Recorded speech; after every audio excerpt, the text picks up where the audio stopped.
اعوذ بالله من الشیطان الرجیم بسم الله الرحمن الرحیم. ګرانو محترمو خویندو ورونو مسلمانانو السلام علیکم ورحمت الله وبرکاتو. امید ده چې څومره زمونږ مسلمانان خویندې ورونه دي اوریدونکي دي د صحت په جامه باندې به پټ وي او دعا ده چې الله رب العزت دې د دنیا په کم ګوټ کې چې مسلمانان وي الله رب العزت دې د هغوی مشکلات آسان کړي، حاجتونه دې الله پوره کړي او د مصیبتونو آفاتونو دې الله وساتي. دوستانو نن یو ډیر ناشنا وظیفه په تاسو ته خیم چې تاسو به حیران شئ. د بخاری شریف حدیث دی د جناب محمد رسول الله صلی الله علیه وسلم د خلی مبارکه د حدیث مبارک پرانا کې د سو ناشنا عمل خیم چې حضور اسلام فرمایي چې چا دا دعا ما خستن کې ویلا، دا دعا چا ما خستن کې د کېدو نه مخ کې ویلا، الله رب العزت با داغه چې څومره مخلوقات دي که په اسمانونو کې دي که په هوا کې دي که په ځمکه کې دي که د ځمکې لاندې دي که په سمندر کې دي، په څومره مخلوقات چې دي د هغوی چې ټول ورځ څومره حمد و ثنا وایي د هغې عمره ثواب به الله د یو انسان له ورکوي. لکه سوچ وکړئ ښه دی دا زما د الفاظو سوچ وکړئ بیا لږ سترګې پټې کوئ او د الله رب العزت د مخلوقاتو سوچ وکړئ چې خالد الله چې کوم فرشتي دي په اسمانونو کې د هغې تعداد چاته معلوم دی، د الله نه علاوه بل چاته نه معلوم. په ځمکه کې څومره فرشتي دي،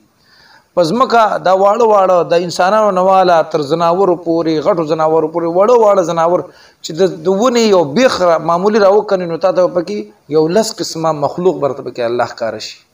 داسې په هوا کې داسې د الله داسې مخلوق دی چې په یو ساز کې اوبو کې په زرګونو په لکونو جراثیم دي او هغه ژوندي دي او هغوی چې کوم دی هم د الله حمد و ثنا کوي او دا کوم چې د الله نور مخلوق دی نو موږ انسانان چې کوم دي څه په کاروبار کې خبرې لاړ شي، څه د غیبت کې ټیم تیر شي، څه د کاروبار په معاملاتو کې څه چا څه په موبایل باندې خو د الله دا څومره مخلوق چې دی دا 24 غنټې د الله حمد و ثنا کوي. دا او د هغې نه علاوه دا ژوندی مخلوق نه، دا ونې دا کاڼي د الله چې څومره مخلوق دی دا کاڼي هم ثنا وایي، ونې هم ثنا وایي، ځمکه هم ثنا وایي، خاور هم ثنا وایي، د شګې ذره ذره هم ثنا وایي. حضور اسلام فرمایي دا دعا چې چا وویله ما خصن کې د کېدو نه مخکې نو زب ولا دی چې څومره ثنا دی ټول ویل ده د دغه ثنا برابر به دی دعا په بدله کې دی انسان لور کو. دا دعا په خپلم یاد کوي بچو تم یاد کوي او بس وګټي الله رب عزت وي مانه جنت وګټي مانه ځان را باندې وبخي. دعا دا د الحمدلله الذي كفاني واواني، الحمدلله الذي اطعمني وسقاني، الحمدلله الذي من علينا وافضل، اللهم إني أسألك بعزتك أن تنجيني من النار. دا دعا ده بدي سکرین به تاسو تخکاری ان شاء الله. خالی تاسو دې دعا هغه معنا وګورئ. الحمدلله الذي كفاني واواني، حمد و ثنا ده د هغه ذات د پاره چې ما د پاره کافی دی. الحمدلله الذي اطعمني وسقاني، حمد و ثنا ده د هغه ذات د پاره چې مالا ډوډۍ راکړي مړی می وسقانی او زما تند ماته اوبر ال راکړي، ډوډۍ راکړي د اوبې راکړي د هغه ذات بارک ثنا ده حمد دی. او الحمدلله الذي من علي وافضل، او حمد و ثنا ده د هغه ذات مبارکي د هغه مبارک حمد و ثنا ده چې په ما باندې احسان کړی، څومره لوی احسان په مونږ کړی چې انسانان پیدا کړیو او مونږ د مسلمانان پیدا کړیو بیا د حضور اسلام په پیغام په امت کې د بهتر پیغمبر په امت کې بهتر امت پیدا کړیو وافضل او مونږ له فضیلت را کړی دی. اللهم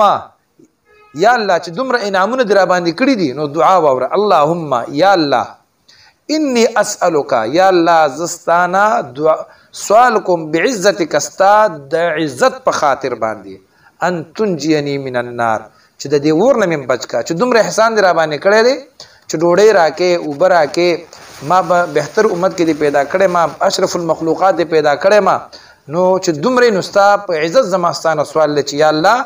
د دې اور نه د جهنم د اور نه نجات راکې. نو د دې دعا په بدله کې به الله رب العزت د انسان ته د ټول مخلوق د حمد و ثنا عمره ثواب دې څو کلماتو په بدله کې ورکي. په خپلم یاد کې دا کلمات بچو ته مخای او ان شاء الله دا به زمونږ د بخنې سبب د مغفرت سبب به جوړیږي. الله رب العزت دې مونږ په ټول باندې رحم وکړي. وصلی الله تعالی علی خیر خلقه محمد و آله و اصحابه اجمعین برحمتک یا ارحم الراحمین.